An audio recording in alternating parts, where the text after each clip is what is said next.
after college, to his time in the state legislature, to his time now at Save the Children. It's trying to make sure that children have the supports they need to make sure they achieve their full potential in life. And as Patrick said, given Eunice Shriver's life's work and her commitment to making sure that every child fulfilled his or her full potential, I'm sure she's extremely proud, as we all are, of the fact that Mark has devoted his life's work to this important effort. He's now working at Save the Children. He was on the National Commission on Children and Disasters. He served on the Maryland Joint Commission on Children, Youth, and Families. And of course, when he was in the state legislature, authored legislation on this important matter to make sure that services were provided to the whole child, and worked very closely with the Lurie Center as a board member at that time. And his efforts have focused, as the Lurie Center does, primarily on children who are at greatest risk, children from low-income families, children who are struggling from the various earliest years. Just to give you a little bit of the breadth of Mark's work on this, after he graduated from college, he started and initiated the Choice Program in Baltimore City, which is a program to provide a support structure for kids, after-school supports and other types of supports. It's a program that has been used as a model in many places around the country. After that, he headed up the Commission on Children, Youth, and Families in the state legislature, and worked to make sure that kids were ready to learn, making sure that the kids in the youngest age had the supports they needed to go on to learn. And of course, now he's continuing that work on a national scale through his position with Save the Children. So it's my great privilege to be with all of you, to thank Mark for his wonderful work, and to, again, acknowledge his efforts over a big sweep of time, and to thank him for what he has done for kids throughout our country. Mark Shriver.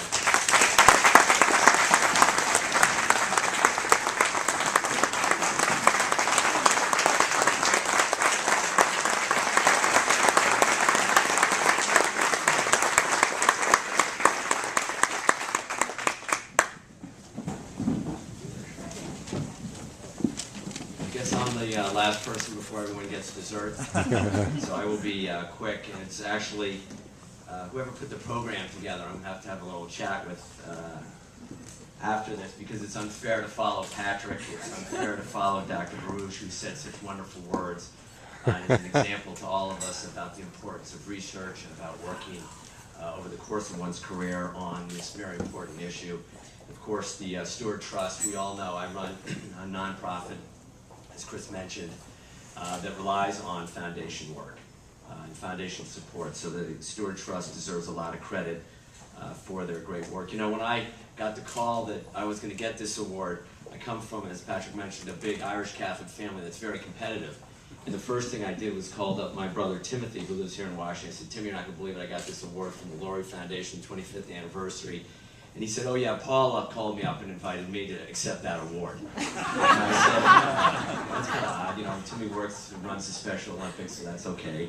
So then I called my sister in California, Maria, and I said, "Maria, you know, she doesn't know anything about Maryland, really."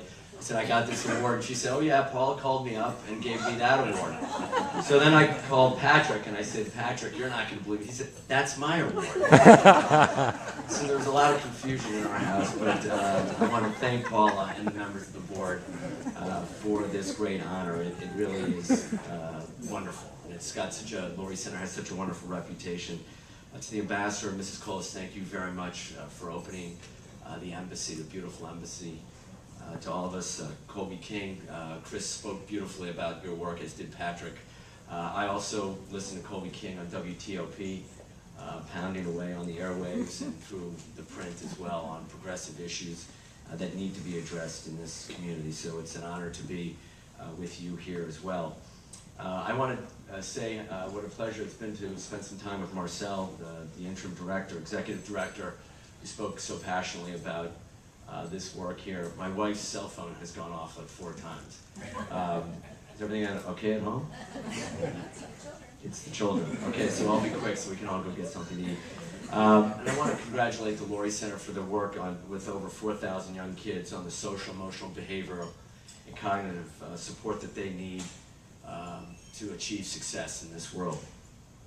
I accept this award on behalf of all the folks at Save the Children. We work in 170 communities across this country with over 50,000 poor children from birth, pre-birth really, to 6th grade, working in their homes, working in their schools to make sure that, as you all do, and as the Laurie Center does, that they get the supports they need in order to succeed in life.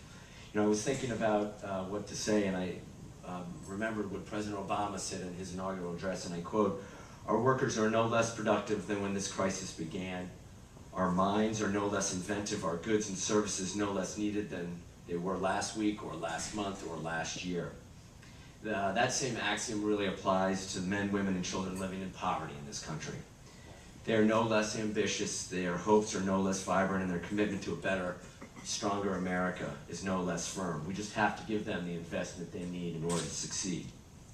And are we as a country doing that? As Patrick just said, and as Chris knows better than I, the answer to that is absolutely not.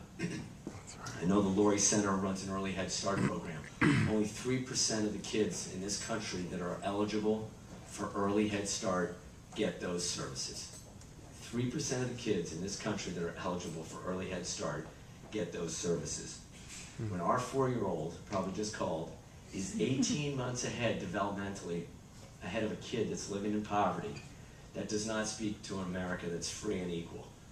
Our child, not living in poverty, is 18 months ahead developmentally by the age of 4 as compared to a child living in poverty. In a middle-class neighborhood, there are 30 books for every kid. For kids living in poverty, there's a book for every 300 kids. So there is so much more that needs to be done in this country on the federal level, on the state level, for not only health parity that Patrick has been an absolute tiger on Capitol Hill. I've talked to a number of senators who told me that they've been there for 16, 18, 20 years, and they've told me that if they could achieve one piece of legislation as significant as the piece of legislation that Patrick has passed, they would consider their career successful. So Patrick deserves an incredible amount of credit and great honors for that work. But we need to continue to push that. He talked about a couple of issues that need that work as we debate healthcare right now. So I hope that you all will continue to push the Laurie Center forward, that you'll push it to grow, that you'll work with your great leadership in Congress in the 8th District, Chris Van Hollen, who's done a wonderful job, is actually, I hope, going to come talk to the Save the Children Board because he has such a grasp of what's happening domestically in this country and internationally. I lost to him when I ran for Congress, but I'm really happy I did because he has done a fantastic, fantastic job. And I like my job, so it all worked out for the best. But he's done a wonderful job in Congress leading the Democratic Party. And I guess, Colby, if I could say that if you are a Democrat, you really respect the work he's done, and as a Republican, I know so many Republicans and independents who also respect his work and his commitment to entities like the Laurie Center. So, Chris, thank you for being here. I don't know anybody that dislikes you or hates you. I think they respect you. You've done great work. So to all the folks here at the Laurie Center, thank you very much for this great honor, and I hope everybody gets a little dessert. Thanks again.